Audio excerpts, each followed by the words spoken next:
My father passed away and I was still loyal to him after he passed. My father passed and I was still angry with him. So you still have, you're working within your inner architecture. Welcome to Fatherhood Voices, breaking the toxic cycle. Dive in as real dads bear all, the mess ups, make ups, and every heartfelt moment in between. It's raw, it's real, and it might just change the way you see family.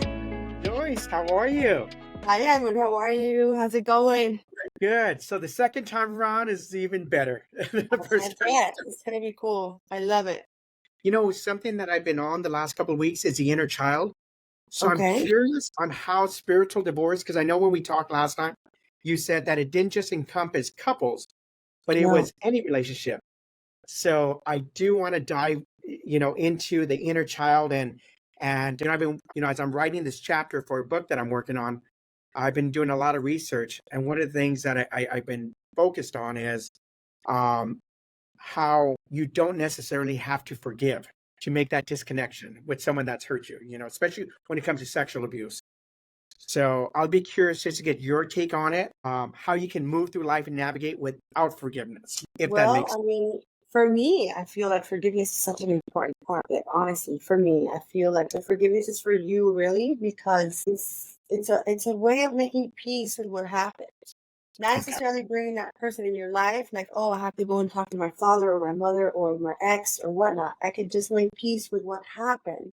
But I think that the key to actually really evolving from a trauma or from a situation, I think it's really seeing the gift that it brings you, right?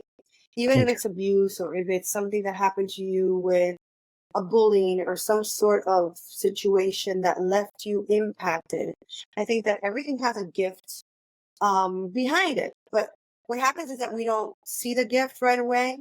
And then we hold on to emotions that are very primary, like anger or frustration, and then we become sad about a situation, and that does not allow us to see the gift. And that's why we keep repeating over and over the same situation, because it's still trying to teach you something. So every experience is teaching you.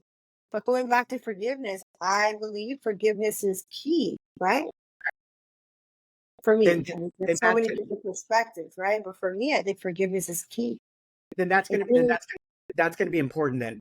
So what I'll do is I'll have you give your take on it, because I am gonna want to spend some time on the inner child and Okay. just disconnect Cool. from, because that's just a topic that has really got a lot of momentum, and I'm getting a lot of engagement on the inner child. So Okay, we're I think always this, working on inner child. So yeah, let me know when you're ready. We'll start. and then at some point midway through, I'm gonna click and just go live for a couple of minutes, just because that's really taking our numbers high, if that's Okay, okay. let's do it. Perfect. Yeah. All right. So Do you let want to do me live? Like, you gonna do live from your account, or do you want to do live from both of our accounts? you can from both our accounts. But I Yeah, won't from be able to do it from my computer. So if you want, okay. we'll do this, and then we'll do live. Well, like I have the camera right here, so I Oh, just have it in front, and I'm just gonna just at some point when it just starts getting wisdom starts flowing, I'm just gonna kind of click it. So I put the okay. title "A Sneak Peek Podcast with Joyce Haddad on Spiritual Divorces." Okay, so you're gonna add me, spiritual Yes, divorce, yes. and then Let me. I'll add you. Let me know when, and I'll just look for you, and I'll just jump in from here, and Okay, we'll switch perfect. gears. Okay. Let Yeah, me because follow you. I've noticed that when I've started to go live, when I'm doing recording, it's just Yeah. with the algorithms taking off because it's activating our followers. So Okay, that's true. I know it's algorithm that I can beat it. okay, Okay, so I you have ready? my phone ready too for that. Okay, awesome. And then I'll figure out how to tag this at some point. We'll get it figured out. But we'll go and get started. And I think I already started recording. So I guess it is recording. I'm going to stop it and just, I mean, yeah, I think you have some stuff there oh, too yeah, that it's you. recording. Okay, it's recording. Okay, perfect. So we'll start it in 3, 2, and 1. Welcome to another edition of Fatherhood Voices. And I'm excited to have Joyce Haddad. Joyce Haddad? Is that how you Yes. say it? Joyce Yes. Haddad, yes. And this is going to be an exciting podcast because she has a book out and it deals with spiritual divorces. And when I first heard about it, I thought it just had to do with a man and a woman or relationship. And then as I've gotten to know her and just have a deeper conversation, it's regarding any relationship and just having that, I'm going to say cutting the ties Yes. energetically. is I think the words you've used. And that's powerful because I do want to dive in today, not only relationships and how they impact children, but also I'm curious to find out about the spiritual divorce between children and trauma from their predators, I'm going to say, or from their abusers, because that seems Sure. to be a topic that just, unfortunately, a stat I heard not too long ago was that 2 out of every 4 children in America experience some sort of sexual or physical abuse. That's Mhm. an astonishing statistic that I just heard just the other day that blew my mind. And so excited to have you here today. And I'll let you go and introduce yourself, and then you'll give us a bit of your backstory, and then we'll dive into how your upbringing has taken you into your work. Yeah, the audience is going to be excited to hear about spiritual divorce and disconnecting energetically from relationships. From a little bit about everything, I think that, yeah, the word spiritual divorce can be very controversial because everyone's like, oh, it's about divorce, it's about relationships. But it's really, the word spiritual divorce is the way that I feel is that spiritual means something very, divine, right? And divorce means anything that I need to release, detach from, that is not allowing me to be free. The word divorce, not necessarily, it's been used so much in relationships, but, you need to divorce yourself from your trauma. You need to divorce yourself from, bullying, and you need to divorce yourself from all kinds of stuff, right? That is like stopping your freedom, stopping your life from being that new human design that we're here to do. So spiritual divorce is a technique that I developed for the past, I would say 20, 24 years. My father took me on a ride of like lots of entanglements through my childhood. He was a teacher. I think that every experience is actually a teaching, right? We choose to see it or we choose not to. We either become victims of our life or we become opportunists because of all the things that we've gone through. So for me, I took it as an opportunity. First, I was a victim, Mm. and then I took radical responsibility of my life. And, I wrote my book. And that is basically a protocol that allows you to detach from all of these attachments. Because we are attached to everything. As humans, we're attached to everything and anything. We're attached to our exes, we're attached to even our little like blankies when we're little children, we're attached to our friends, we're attached to food, we're attached to drinking, we're attached to our parents, we're attached to the story that we think about every single day. We're attached to our pain and we're addicted to that. So there's so much that we can get into. But spiritual divorce is really about understanding our different entanglements that we've gone through and really studying yourself so that you can actually be free from those attachments that hold you down, like if you have rocks on the bottom of your feet and you are unable to actually surface. Maybe you're surfacing, the ocean from the neck up, or maybe from the nose up, or you're actually drowning in your life. So it's very powerful. I love it. I'm grateful for my father's, verbal abuse and some physical abuse. I'm grateful for me being so, like, I would say, excluded or feeling excluded and abandoned. And I mean, I had all kinds of things going on when I was a child. But that allowed me to step into my work that I do now. I study psychology. I was able to understand the conventional therapy. And then I got into energy therapy, which is really what really breaks everything through. I feel 100% that the energy work, it's like, it gives everything an up level 100%. Now, let It's me that. ask you a question because you talk about being a victim, of abuse in the past, and then what I've started as I've done my research and dive deeper into this, a lot of times there's a shift where they say, I'm no longer a victim, I'm a survivor. What's the distinction, your perception, um, because that's what comes up constantly is, some people say, I'm a victim, I'm a survivor. Where did, Being a victim to me is like you're blaming everything on everybody else and you're not taking responsibility on your part of the story. And as bad as the story sounds, there's always 2 sides, 3 sides, 4 sides, there's always the last side. I take full responsibility of how I react, how I behave, and how I see my life and getting out of that victim. Being a survivor is like, oh my God, it's also kind of like, I don't know. I want to say I want to be more resilient, because I'm a Mm. survivor. Okay, I'm someone I survived trauma. Sure, I survived. We're all survivors of all kinds of things. But I'd rather be resilient. Like I'm actually, kicking butt in my life because of all that happened. And I've brought in my wisdom and created an opportunity, created a success. That for me is powerful. Yeah, that's my being a survivor.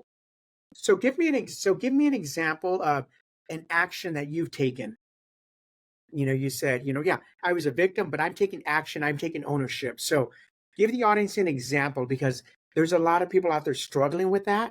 Yeah. And what's Yeah, something yeah. that you've done that could help them on their path? Because there's a lot of people that don't know where to start. They don't know where to Yeah. start. And even though there's a lot of resources out there and books, they're just lost. Yeah, they're lost. And one of the reasons that I designed this protocol is because I was lost and I said, where do I begin? Where in the heck do I begin? If I don't know where to begin, what is the first easy tool that I can start using?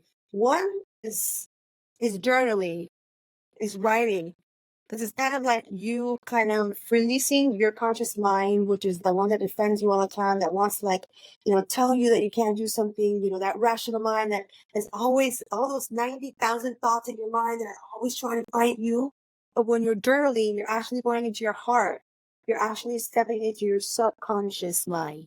All that subliminal information that is automatically, working for you is there. So when you journal, you actually bypass that rational mind and you start to write. You first discover stuff that are hidden. You start to get to know yourself 100%. But people are scared. People are freaked out to tap in and confront their stories. So how do they get help? Well, they can talk to a therapist. That's a great start, right? Or start some kind of practice. Little steps. I think the 2% increments is the way to go. Some people are radical people. They're like, okay, I'm going to the gym and I'm going to start this diet and I'm going to eat it all in. That is you're setting yourself up for failure because you do not take baby steps to your successes. You start a little bit a day, a little bit. Cut one carb out or go to the gym or walk. Simply 3 times a week, go out in nature and walk. When you're in nature, you're actually meditating. And that's a beginning. You start to slow down your thoughts and you start to disconnect from your reality so that you can at least have time to think. It's kind of giving yourself space, heal, grow, expand. I think that is what happens. A lot of people are so caught up in doing, they are losing the opportunity to start being. And being means you need to slow down a bit. Go outside, take a walk. Everyone talks about meditation. But how about if you can't meditate because your thoughts are so, but they're crazy. You know what I'm saying? If you're meditating and you learn how to meditate, but don't do that if your thoughts are going crazy and your brain is in a hyper beta activity. You need to slow those thoughts down in order to even start. So then go out and go hug a tree. I know there's some other tree huggers out there. But guess what? There's a science behind hugging a tree. Hug a tree means actually kind of connecting to nature, knowing that a tree is really rooted into the earth and it allows you to ground. And it allows you to just sit still for a bit. So and I just invited you on Instagram. I Okay, love let me check you out. Let's go.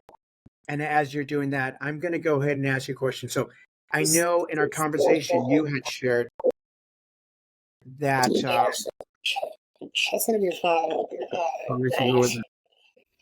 Okay.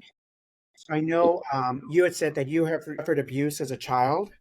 Yeah. And so I'm going to want to have you kind of share a little bit about that. But when you talk about journaling and how that's an important step, what does it look like? Like, give me an example of something you wrote down that started it off. Because yes, we say like, okay, go and journal, but some people don't know how to start journaling. So was it a specific incident? Yeah, it's that there's really no rules or regulations to journaling or to doing anything. I want you to be free. Grab a piece of paper or grab a notebook, right? And start to just like write a letter to someone, for example. You're just going to start verbalizing it on paper. You're writing your thoughts on paper. You start writing, you start writing. And you start like talking to your father, for example, if he's the person that hurts you the most, or your ex, or you want to talk to your mother, for example, because you don't have the courage to speak to her person. So you start journaling and you write and you write and you write and you say, you know, Mom, this is what I wanted to tell you, but I never was able to tell you. This is what I needed you to tell me. And this is what I needed to hear, you know? And this is what I would have wanted to happen. Maybe we would have wanted to sit down and have a cup of coffee and have a conversation. So you want to start writing about that constantly, okay, on paper.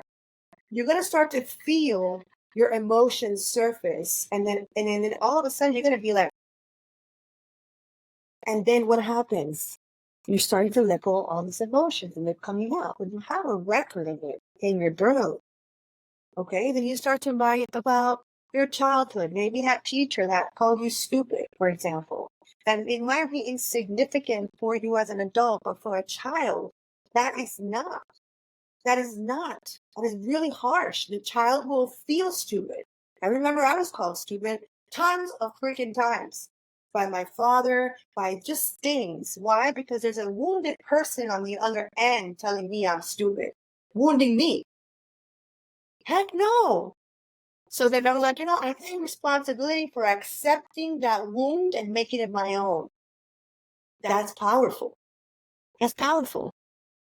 You It's know? funny that you mentioned that about, being called stupid or being called dumb. I was having a conversation with some peers not too long ago, and they were saying how as children, they were always called dumb or you're Yeah. stupid.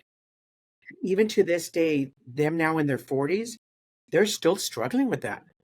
They're still struggling with that. And Right. I've had conversation with them. We'll say, can you just add this up for me? Because I'm dumb. I don't, So subconsciously, they're still repeating the same thing and they're staying in that same state of mind, like not even thinking about it, but it just always comes out. I'm not Mhm. smart enough. Can you just check this for me? And you're preparing yourself when you say, "Oh no, sorry about this. I don't speak English well," or "Sorry, I'm just gone." What you're doing is you're setting the stage. You're protecting yourself, just in case. That's what you're actually doing. But what happens is that every time you had a trauma in your life, you're actually trapped. So that inner child is an aspect of you that is actually trapped in time. So then when something comes up as an adult, right? Someone's calling you something, or you're at work and there's a competition, and your words are not coming out right, or you're not speaking in that, meeting properly. What's happening is that inner child comes up and is the one that's reacting. It's the one that is scared, the one that's submissive. So that aspect of yourself that is wounded is coming out as an adult. And that's the one that's speaking. So that is, part of spiritual divorce therapy is understanding those aspects of yourself that are trapped in time and allowing that inner child to grow up and catch up to the adult. And then and be safe as an adult and know that what happened in that time can be transformed. Okay, there's a lot of things that we go through, emotional voltage and how to release it from our bodies so that we don't have that memory of the past. Now that memory of the past becomes wisdom and it doesn't attack you. When something triggers you, you feel attacked. And it's not that it's your adult being attacked, it's your child being attacked. And you're just reacting as an adult. So I'm curious to find out how your childhood was and then how your journey started to where you got today with spirituality and then the whole concept of spiritual divorce, which by the way is a amazing concept. It's brilliant. It's something that a lot of times we don't think about when we talk about ending a relationship or even divorce, but that whole energetic piece. So if you can just share a little bit of your story, because I think the audience would be curious to see your early childhood now metamorphosed into now the work that you're doing, because it all starts a lot of times with our inner child. It does. It starts with our wounded child, right? So, I grew up in a Middle Eastern background. My mother's Italian, my father's Middle Eastern. So I had a little eclectic dance between different cultures that were very strong. My father was very strong authoritarian. Of course, I was a woman, and it's hard to see a woman who was fierce because I am a fierce woman. And so it's hard for a man that is fierce to see a fierce woman and allow her to come out and play in the culture that I was living. So then it was a battle of suppression and suppression and suppression. So I was suppressed to do things that I wanted to do, like simple things like maybe have boyfriends, wanting to be free, doing my hair a certain way, or being able to belly dance, or being able to do my own business as I was growing up, or being able to sing because I sang.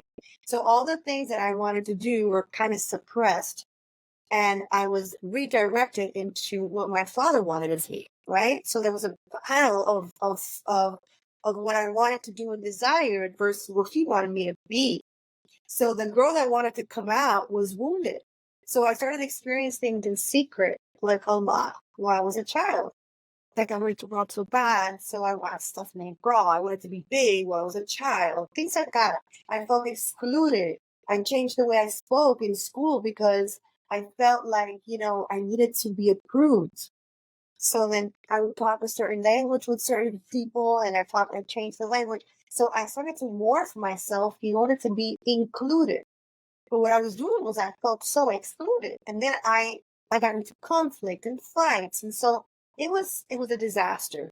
It was a huge entanglement. And so until about the age of like 20, where my father, or maybe 42, 43, did that sick with a really, really, really very intense cancer. And that cancer kind of made a turn for my whole family. Now here there's this child who is totally crushed and relying on her father. And now the idea of him dying, I was dying just as bad as he was.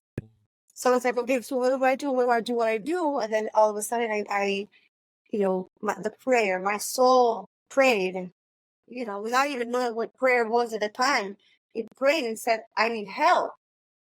And then all these opportunities started coming through. Like, oh, I was in a spa, and I saw energy work, and I wanted to learn about energy work. And then I was already in school with psychology. So I started to going deeper with my career of like psychology. And so then I brought in more of that.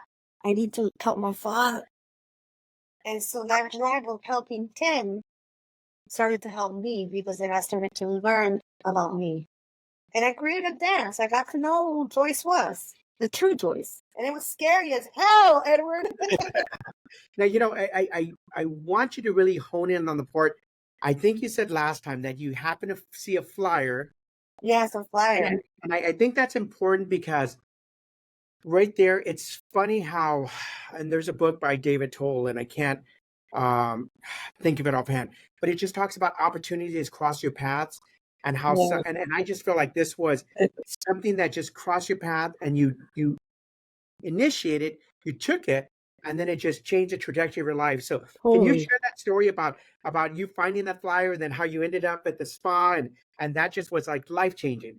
Yeah, I was in the spa I was gonna get a facial, and they were did facials, and I was like, I want to do a facial. My friend recommended me this place in Gables, and I was like, okay, let's do it.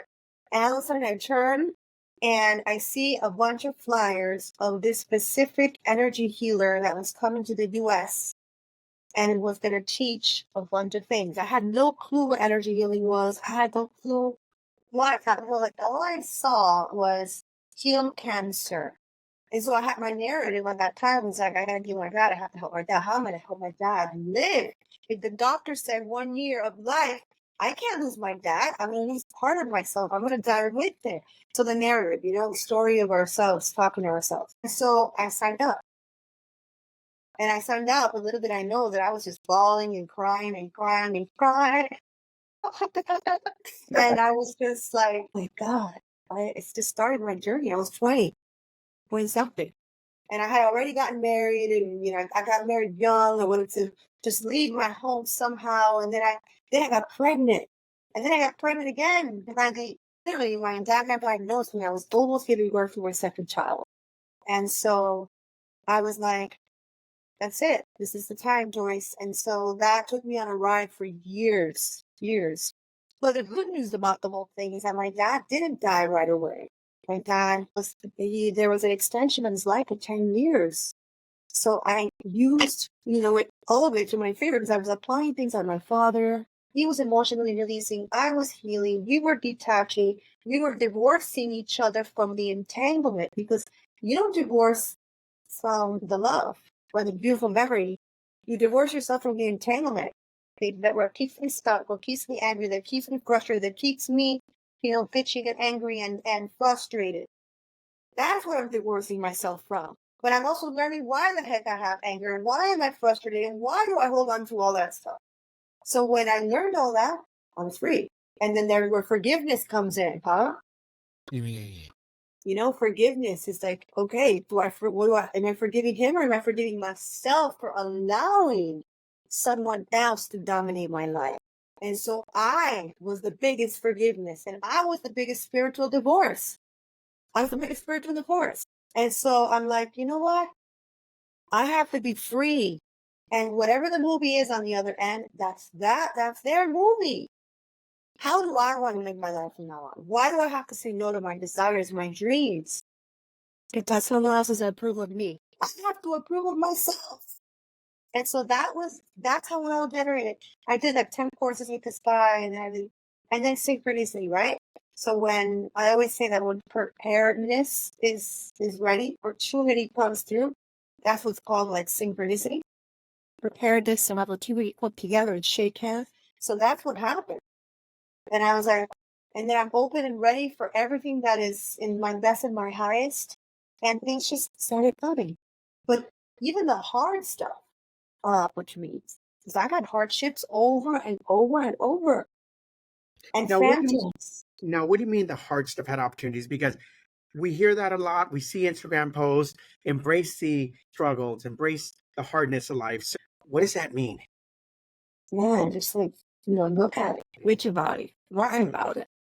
Look at it. Scream about it. I believe in not stuffing our emotions. I believe in confronting it and looking at it. It's like if I look at this flower and I look, it's so beautiful, but as soon as I hold it, I have all these like really, really hard little stems and I start bleeding, right? Now I've shifted my gear from the flower to the blood. So let me look at the blood, let me care for the blood, and let me go back to the rose. You know what I mean? So this is this is the jungle, this is the thing every day. There's the blood, there's the rose. But as we evolve, as we get rid of all of the entanglement, the entanglement is all of the stories that we have. If we keep focused on the stories and the negative stories, more of the negative is going to come. But confront it. Like if you have stuff going on with your dad or your mother or your ex, let's talk about it. Let's do some inner work. And the inner work is very versatile. You can do energy work, you can do regular talk therapy, you can do all kinds of stuff. But Now, do something. when you say let's talk, are you talking to your mother, your father, your ex, or is that a conversation you're having with yourself? You're having a conversation with the energy, the representation of your ex or with the person, your mother, your abuser, whatnot. And then we're doing work to release it on an energy level. Basically, what you're doing is you're moving out a neighbor from your neighborhood that is bothering the heck out of your neighbor. It's not creating harmony. So you talk to it on an energy level because first it's the energy and then it's the physical body and it's the reality. So talk with an energetic because you could change everything working with energy, everything. It's powerful, super powerful. You don't have to talk to them in person, is what I'm saying. Somebody can have passed away. My father passed away and I was still loyal to him after he passed. My father passed and I was still angry with him. So you still have, you're working within your inner architecture. And then you remodel it here and then you're outside, your environment changes automatically. It's like how, when it's like when you change the way you see things, the things that you see change, right? It's the same thing. You can't change the way you see things if you don't change the way it is seen inside. And when that is fully modeled, Listen, the game has changed. So the question, how do I play your game? What is your life? The game of life. Are you a victim of it, or are you a survivor, like you said, or I think, are you a success creator, a generator of success by actually tapping into your life? Like, and looking at everything. So, Looking at everything. so you said something that resonated because you said Absolutely. you're still angry with your father. He passed away, and there was still a lot of anger and resentment. So, and I know a lot of people that are struggling with that because they never got to. I'm just Speak. going to say, share their voice or Mhm. confront. So, what was something you did, or what's something that someone can do if there's still a lot of anger and resentment towards a mother or father, and they're that wounded child, to start the process of energetically healing? So first of all, I'm gonna do analysis, right? And do analysis. That's why I love this map here, so you can see what I do. I like to first show people that they have the opportunity to understand what's still active and running in your life. Just like a computer is streaming information, well, your energy is also streaming information. Your bad, your hot, your right there, your bullying, your abuse, so your inner child has got all this stuff going on. Well, you see it in that, you're like, what? Is that my energy? Fuck yeah, that's your energy.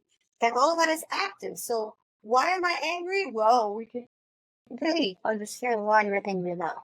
Because I actually scripted. It's a graph now. Now I know that I'm angry at my mother. Now I'm always angry at my ex, right? So then now your anger that you have daily now has a place that we can go and let it go. And so then when we let that shit go, then we're freeing up space for the good things to come in. I did a video for for my Instagram, and I said, people are saying affirmations all day, and they're actually, they're thoughts. I'm thinking positive thoughts, and I'm doing all these affirmations, and I'm still not where the heck I am. You know why you're not? Because you got so much going on in your energy field. Look, so much going on. How do you have space for new things to come into your life? It's like going into a parking lot and not finding a parking spot.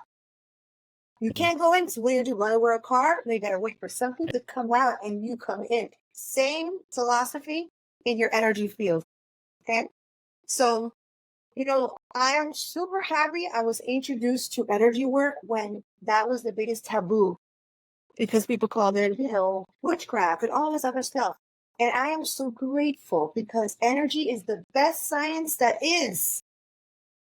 Because we're actually working with brainwaves. We're actually working with altered states of consciousness. There is a support to what is going on. It's a phenomenon that is just, I would never change it.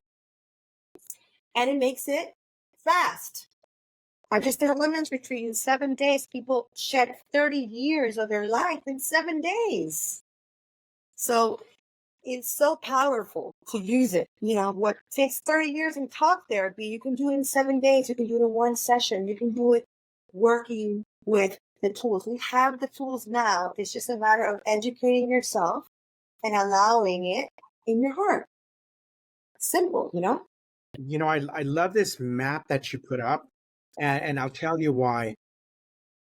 When I saw that, it brought me back to kindergarten, and it Yeah. brought me back to colors, shapes, how the teachers put so much time into decorating and showing progress, with colors, pictures, characters, and looking at that. And then you said something earlier about, a 2-degree shift and Yeah. attachment, and I love the fact that you charted it out and you're working with the clients, and now it's like, okay, who do you have anger with, resentment? Your mom, your dad, a relationship, maybe your kids, but putting it out there on a graph to be able to visually, because we all have different learning styles, Vision board. We're creating a vision, a life chart. and it may be, we have a lot of resentment and hurt towards a lot of people, but maybe it's just focusing on a recent, like a relationship. Yeah. And You maybe do that that's just the in your one account. that's right there, that you're stuck on. So being able to, now you're pinpointed different parts, because like you said, you can't lose 25 pounds just like, okay, I'm going to lose it There's overnight. no No, shortcuts. it's a process. And this is a process.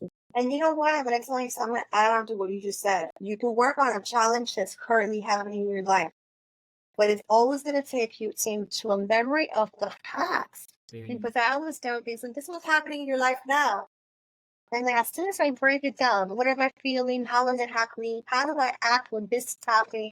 I'm breaking it all down in different scenarios, right? And then all of a sudden, when I already broke down her mother and father and grandparents and whatnot, I can see the repetitive pattern. And I know that this issue you're having now, which is a repetition of the past, it's something that has not been resolved. So it's unfinished business, and we carry tons of it. And then we just put it away, ignore it, or stuff it somewhere. And then even the atheists that don't believe in anything, they're doing it. Everybody's doing the same thing. It's just that you haven't discovered it yet. But everybody is stuffing it and putting it away. And you think, oh yeah, I'm great. But you're not, because you're still not getting what you want. And you're still not confronting things that are and then you're losing money. You're not, being as abundant in your corporate company. You have your employees fighting with each other. You don't know how to direct. All of that is part of how you grow up. So it's a simple thing. And what you mentioned is so powerful. You remembered, went back into the codes of your teacher and how you learned. Why do you work on a visual, on scene? What color is my mother? Choose orange. What color is my father? Black. So you're giving, it's all correlated. And So, touch, the and you touch, touch it. You touch it. moving them, so Mhm. visually, auditory, and then just hands on. So And I love that concept. Like, I see children all the time, and I actually let them draw a map. I let them come up into the board, and I tell them, I play with their minds, and I say, okay, so what color is your mom and your dad? And I know what's going on. I have them draw and describe their mother, describe their father, and how was their relationship? And they tell me, and how was your mother? And they tell me, how was your schooling? They tell me everything. They reveal it. But we, as adults, when you're sitting here in a chair or you're on Zoom while I'm doing your session, you're also a child telling me about your life. Your inner child is giving me the information. And so I'm like, I welcome all ages in one session because that is what happens. it's funny. I was talking to someone not too long ago, and it kind of coincides because they couldn't get their child to speak about what was going on with their father. So somebody did something similar and said, I want you to draw a picture of your father. And the child was, I think, only like 6 or 7 years old. But they drew like a demon-like figure of their Oh, father, yeah. which was able to stimulate conversation because the other ways that they were trying to get through weren't working. But when the child was able to artistically draw the picture and then the fire and the anger and just what the picture looked like, it was almost like it was the roadmap, The and roadmap it started to unlock on that. the dark secrets in that picture of what was happening in that child's life. Just Yes. with the picture. Just with the picture was the key to unlock the physical abuse and sexual trauma, all off a picture from that child. Absolutely. I can see it. I see it all the time. And I see the lack of communication, the not seeing tangles in the throat, not being able to express themselves, being silent, being quiet. Where did that happen? Like children that are 2, 3 years old receiving things. I mean, I've seen tons of abuse, and there's a lot of abuse and a lot of things that happen. And I'm going to say most of the time there's abuse. And abuse can be defined in so many ways. It could be sexual, it could be physical, it could be verbal, it could be just, it being excluded. That's all abuse. It doesn't have to happen with your parents. It could be happening at work. How many people are abused? I Yeah. mean, all the time they're bullied. Bullying is not just in your childhood years. It could be with your spouse. It could be at work. So, anyways, this is a beautiful topic. It's a beautiful topic. Healing is powerful. I mean, at this point of my life, I'm 47. I've been doing this for over 25 years. It's second nature to me. I'm good at finding where the glitches are in your life, and it's just practice, practice. People just need to just step up and do something. Stop ignoring their stuff. Stop stuffing it. Like stuffing meaning drinking alcohol and doing this and drugs and just, workaholics. And these are just stuffing. And it's okay to do all of it. But in moderation, look at it. Look at what's going on in your life and stop ignoring it. Stop ignoring it. I want to dive into the topic of your book, Spiritual Divorce. Now, what's the name of the book? Spiritual divorce. I'll show you a picture so you can see it. A quick peek at it. Easy book, Spiritual Divorce. Perfect. Okay, so now what I want you to do is I want you to walk us through. I know we've kind of dived into it, but tell me like where this came from. Where I know it came from, like how did this vision, this come to fruition, and then dive a little bit deeper into, because when I hear spiritual divorce, I automatically go to partners divorcing. But there's so much more, and I know in the past you've articulated how it can be relationships with friends, with family members. Yeah, I want to dive deeper because that topic of spiritual divorce. Now that you shared it with me in the past, I think that's a powerful road to So go. it came about when my dad got sick, and I was working with good emotions actually, and I started facing my emotions. I kept hearing a voice in my head, which I call it my higher self, and I keep hearing, "Okay, pull this straight up." And I said, "Really? Can't I just cut it?" And I'm cutting cords, you're just cutting cords. I want to cut cords with my dad and my mom and my ex, and then I kept hearing that voice saying, "No, just pull it like a string." And I was like, "Okay, pull it like a string." But now I wanted to dissect it. What is that string? You know, there's strings attached. What does that string mean? And so I started to dive into that string. And I started to see that in that string, okay, you have either harmonious strings or entangled strings. The entanglement is all of the was finding the conflict, That's what we're working on. That's what I want to do. The harmony, great, I love it. Let's keep those, but the junk in the chunk. So I started to understand, why am I submissive? Why do I accept the verbal abuse? Why do I feel that I'm unworthy? Why do I feel like this? So I started to really dissect the string that attached me to my father. Then I started to realize that my father was actually just teaching me, for me to recognize who I truly was and to step into my power. Through feeling unworthy, through feeling abused, through all that neglect, and all of that stuff is what was showing me to see who I truly was and to step up. But I hadn't seen it for a while, so I kept repeating the story. I went from one boss to the other boss to the other boss. Exact patterns, same type of characteristics, and same type of behaviors. They were showing me the same abuse, so that I finally step up until I finally had the aha moment and I realized it. Then I said, okay, spiritual divorce is a protocol. And through those years of working with my father, I was shown a sister. That little voice in my head that I call the higher self was showing me what to do. And so I spent days and days transcribing information. I had, used all of the wisdom that I learned in school, my psychology degree, all of the wisdom that I learned in all of the other modalities that I learned. And now I grabbed all this new information and I put it together. And that's how Spiritual Divorce came about. And so in the book, there's a step-by-step process on how to release your attachments, okay? But I also said, you know what, I'm going to teach this. And so I created an institute. So now I can become a therapist where I do this work, but I also teach other psychologists, healers, yogis, all of that to know how to do this to their community. So then that's how it all came about.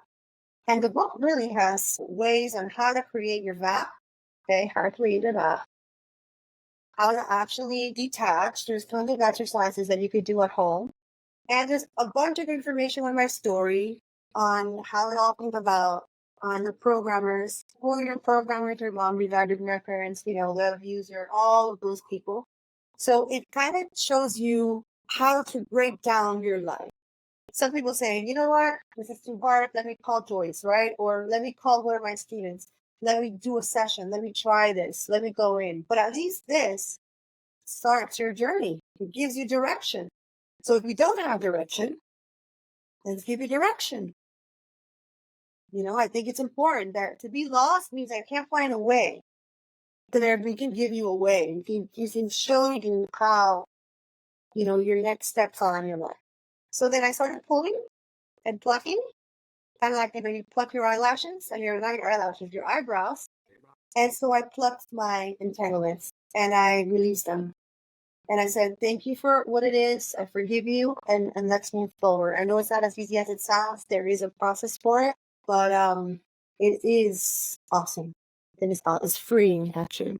So an example, a mother and father that are now separating, and let's say there's some kids involved. And so they go through the legal process and they get a divorce. But yet there's still a lot of issues, dynamics. I mean, that's the reason why they got a divorce in the first place, or a separation. How does a spiritual divorce come into play? Well, first I treat parents or one person. Usually it's one person that comes in and I start treating that person. It's usually the mom, is the mom has the kids and all that. And then I do have, men that come in all the time too. Or vice versa.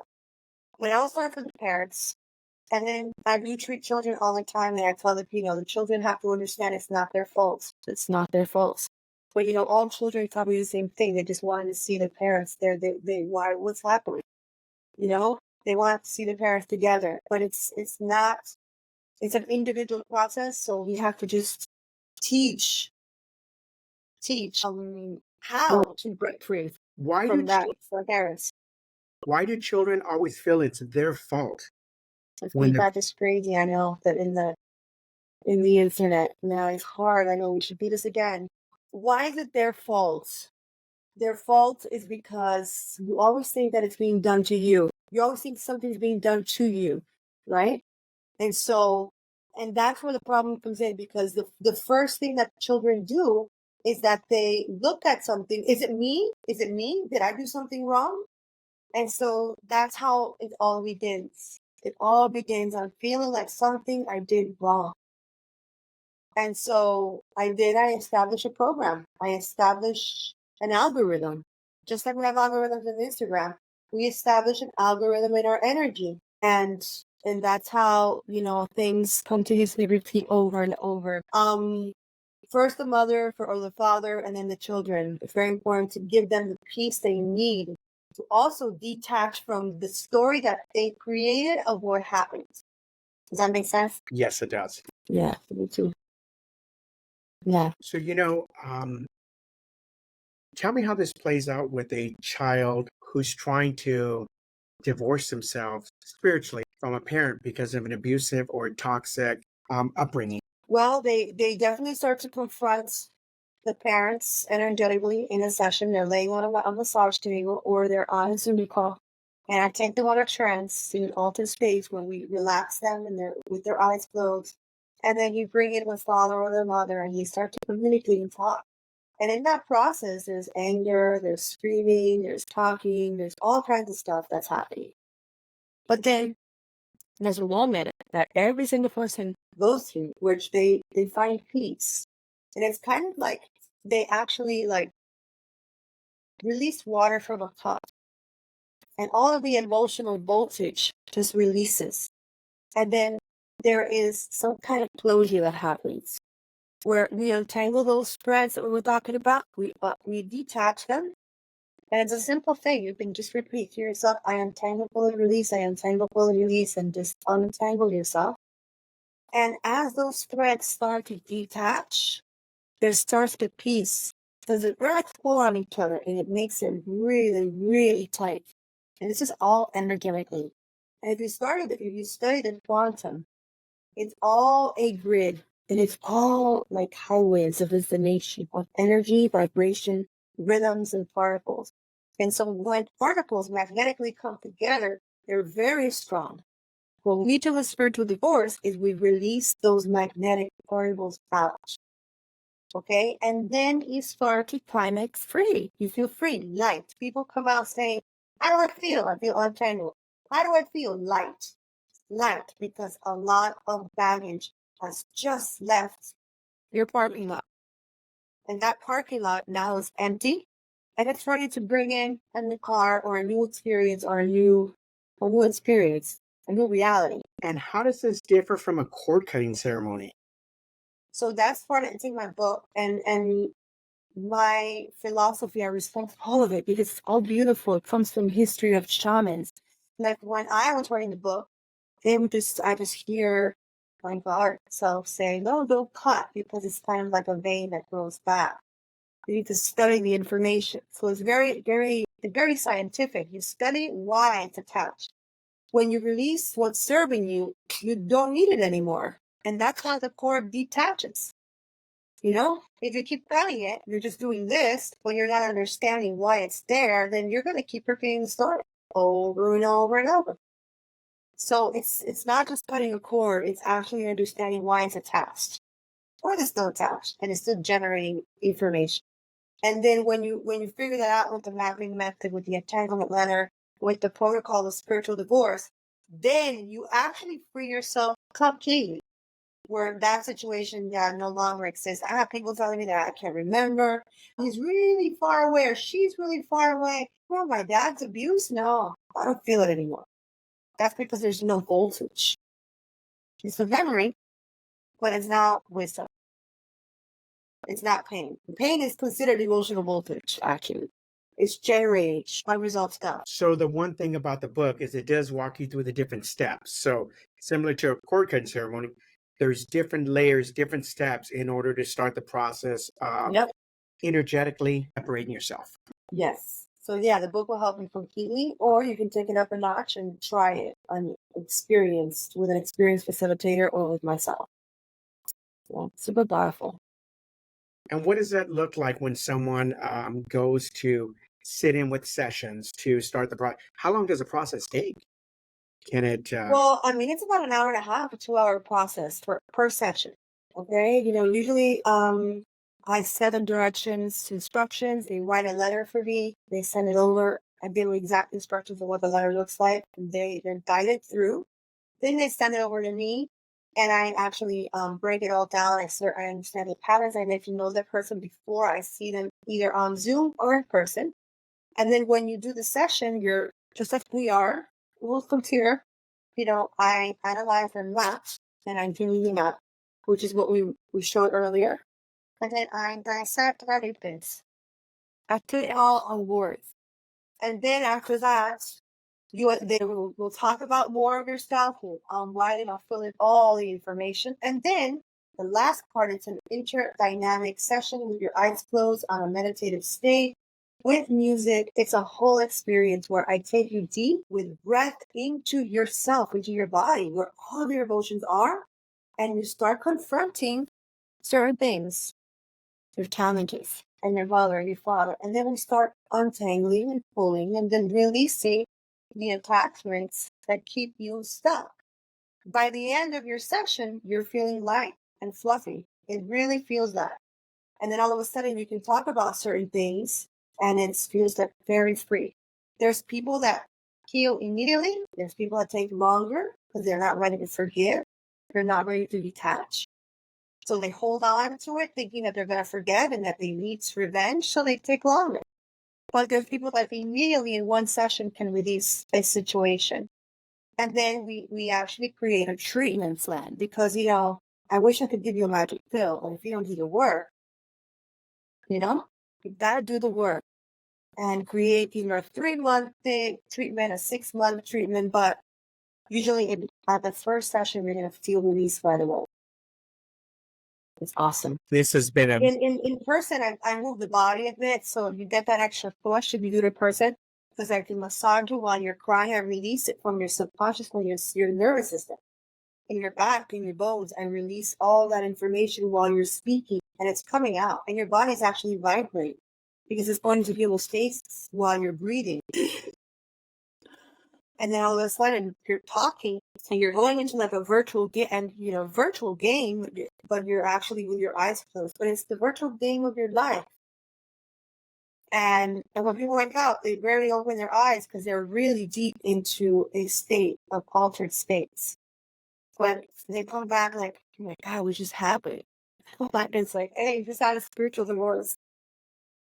That's freaking awesome. It's So, as we yes. start to wind down this episode, which has been beautiful because there's so many nuggets and best practices that people can utilize, what are your closing thoughts? And, closing thoughts. Are we ever done? No, we're not. Are we, can we live a happy life? Yes, we can. I believe that the more you study yourself, just like you study a career, the more you study yourself and the more you work on yourself and find yourself, the more free you're going to be.